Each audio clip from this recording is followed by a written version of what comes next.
that encompasses the triple bottom line that I talked about, as well as governance, as well as risk management, and all kinds of, and strategy. So all of these three things, some kind of integrated reporting needs to be encouraged, and the governance needs to be combined with sustainability. And an excellent example, ladies and gentlemen, I would recommend is to look at King 3, which is really a model of integrated reporting, combining governance and sustainability together with the financial reporting. I think this one report is a call for more integrated financial and non-financial reporting. I was already talked about by Ian Ball, so I'll skip this. That's the difference between integrated reporting. You can see one person sitting over with one leg, just financial reporting, one company B, and company A has three legs: social, financial, and environmental. So obviously, you can see the common sense that that is more sustainable compared to just one leg. So sustainable cooperation is one that creates profit for its shareholders while protecting the environment and improving the lives of those with whom it interacts. I think these are some further elaborations of sustainable development and sustainable reporting. This presentation will be passed on to you, keeping in view the paucity of time. I will not go into greater details of these slides.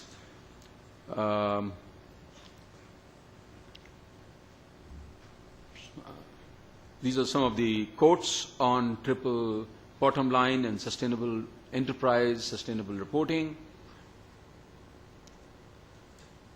The best-run companies around the world are trying to identify and move into their sweet spots, and they are developing new ways of doing business in order to get there and stay there. And you can see the business interests, stakeholders' interests, converges into this sustainability sweet spot, which entails strategy, governance, and sustainability.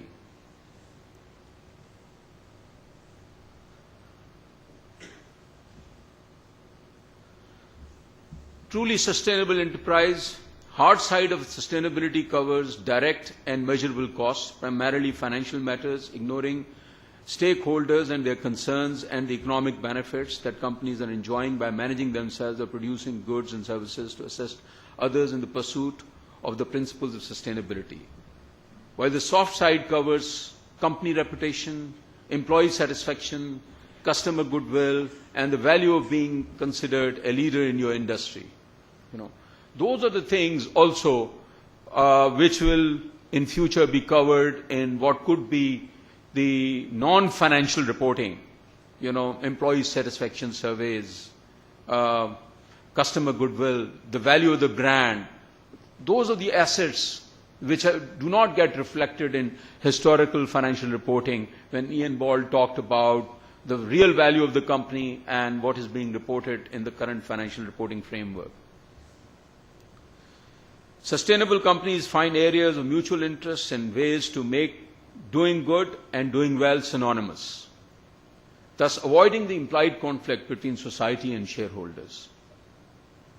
One sure indication that the message is penetrating throughout the corporate world will be when CEO compensation is routinely tied to social and environmental as well as financial performance. Generally, the CEO and remuneration is tied only to financial performance.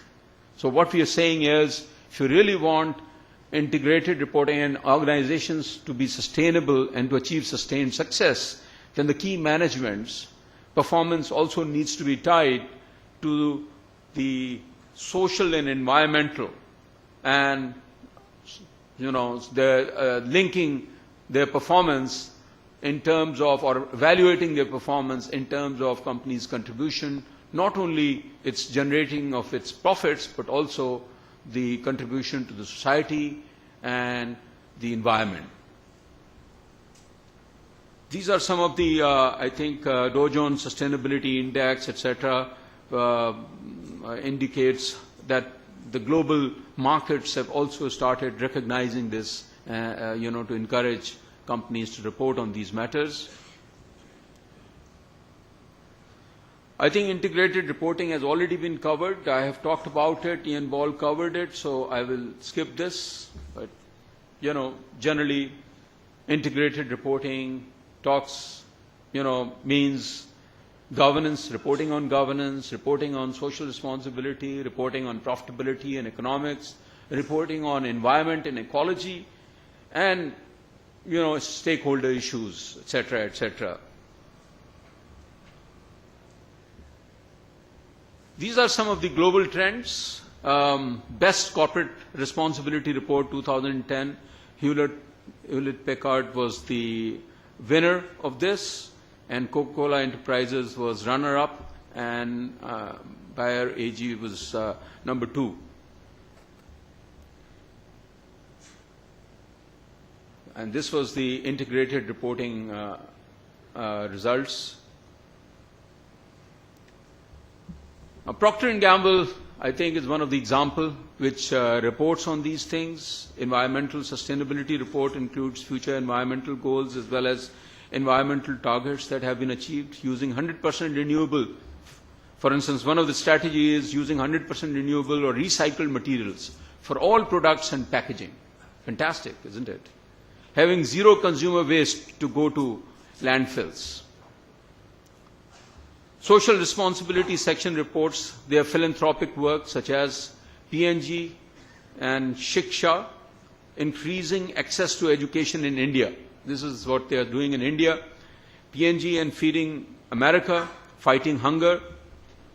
You can find all these details in their annual reports, a lot of work that they have done.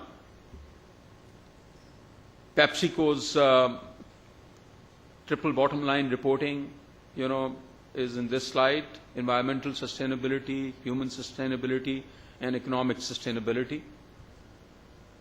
Microsoft, again, I will not go into details. These slides will be distributed to you.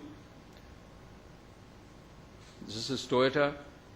So you can see that most of the organizations have started reporting, doing this integrated reporting and on triple bottom line. This is Unilever. This is Pakistan Siemens, for instance, publishes sustainability report, and current version covered. The United Nations and Siemens joined hands to make cities more livable and promote sustainable urban development. Administering a company-wide environmental program aimed at achieving 20% improvement in energy efficiency, CO2 emissions, and water consumption, 15% reduction in waste volume. These are the local companies which have started reporting: Unilever, Siemens, Abbott. Improve the efficiency and sustainability of business activities and products, reducing greenhouse gas emissions, water and waste use. Established a school, Roshan Mustaqbal, for internally displaced persons in one of the flood-affected camps. Abbott Pakistan has supported Poor Patient Aid Society's Civil Hospital Karachi, which resulted in treatment of approximately 2 million patients this year. And by the way, in the floods, obviously, last year, we saw that many of the corporates really contribute and demonstrate their social responsibility, including some of the big accounting firms. And I can share with you that the organization that I work for, Deloitte, which has very little presence in Pakistan, made $2.3 million contribution to flood. And the largest contribution of £1 million came from Deloitte UK, which was probably the largest single contribution made by any organization in the floods. And this is Ruhail, who is probably going to, he's actually, I've requested him and I'm thankful to him. So Ruhail is the CFO of Angro Group. He'll be here after my presentation for his concluding comments.